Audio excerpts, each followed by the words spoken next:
I've been an internet marketer for several years now. One thing I've noticed is that a lot of the marketers that create software products are the ones that end up having seven-figure businesses. So that's one of the reasons why you want to get into the software business. I'm not saying that you're going to have a seven-figure business or a six-figure business, but it is a very lucrative industry.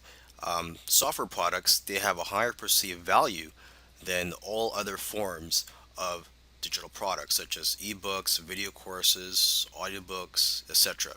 And another advantage to getting into the software business is the barrier to entry. There's not much competition out there. If you create a software product that's, you're not going to have much competition with that compared to other forms of products. For example, if you write a how-to book on a certain topic, you're going to have lots of competition for that book. There's going to be lots of other people that's going to write something on similar topic. Okay. Now, this course will cover the following topics. It's going to cover how to come up with ideas for your software product, how to come up with the features to include in your software product, how to find software programmers to create your software product, and how to manage your project. Coming up with ideas for your software. So before you create a software product, you need to know what it's going to bring to the table. You need to know what problems it's going to solve, because that's what what software tools do, is that they solve problems or potential problems. Okay, so first let's start with ourselves. Okay, do you have a problem in your business or personal life that can be solved with a software tool? Because let's face it, if you have a problem, I'm pretty sure there's going to be other people out there with similar problems as you. Okay, so your problem is not unique to yourself. You must also know your target audience that you plan to sell your software to. So basically, it comes down to two things. Okay, consumers have a particular problem that needs to be solved, and two, they are looking for something that will make their life easier. Okay, you can also look at social media, forums, and your customer base to get an idea of what types of problems your customers or potential customers have and what they're willing to pay for. Because most of the time, people will tell you what they want, and if you give it to them, they will buy it. Okay, and oftentimes it's simply a matter of taking something that already exists and making it better, or expanding on the current software. So you got to ask yourself, what software out there has room for improvement? Okay, and you got to remember this: it's not about just creating and selling software products. There's a lot of money to be made in selling software products. Don't get me wrong, but it's also about knowing what software products to create. So that's why it's important to know your target audience and know what it's like to be in their shoes. All right, so let's talk about coming up with a list of features and details of what your software is going to include. Okay, you got to remember to keep it simple though, because it's not about how many fancy features and buttons that your software has. It's about how the software can benefit the user. Okay, because sometimes it's the most simple software that can become a best selling product. Okay, but before you can approach a software developer, you must have a list of features and details about the software product you plan to create. Okay, so to get ideas, you can look at other software products in a similar industry. And also, what you can do is go to a website called hotscripts.com. And this site includes programs and scripts in every popular programming language. So this is a great way for you to get familiar with the different types of software out there. And you could also read the reviews for the various software products on that site. And basically, the more knowledge that you have, the better the software you can have developed.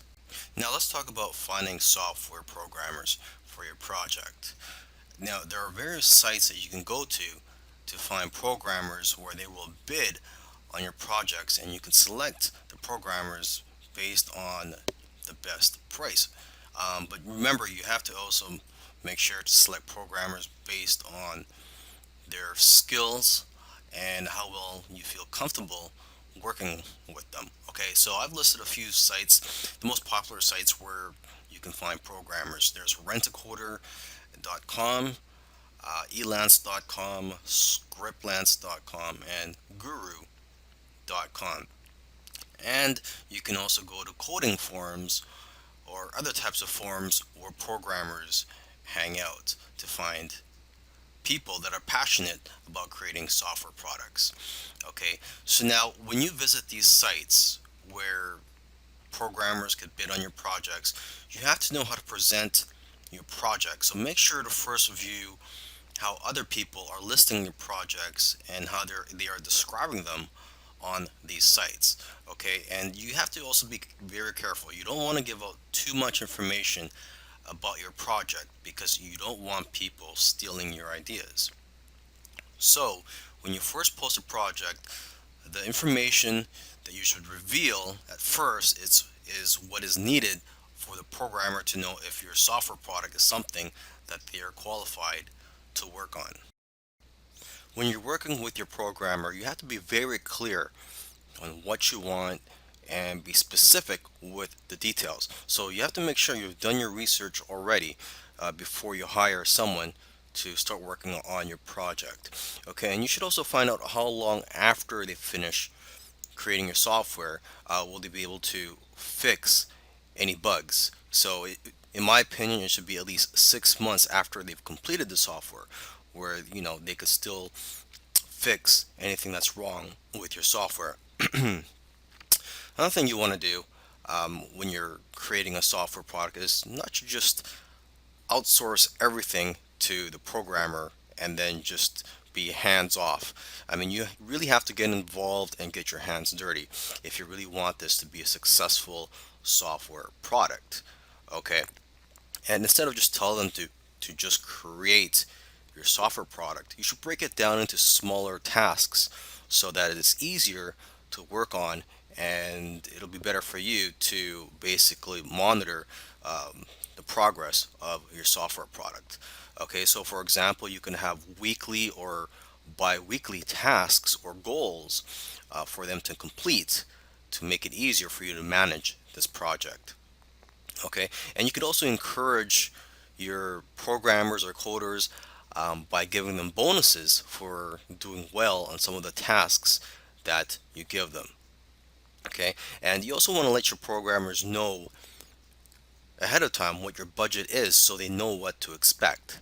And so, with that being said, you shouldn't pay by the hour because it's hard to track the actual hours that they work, and that only encourages people to take their time on your project.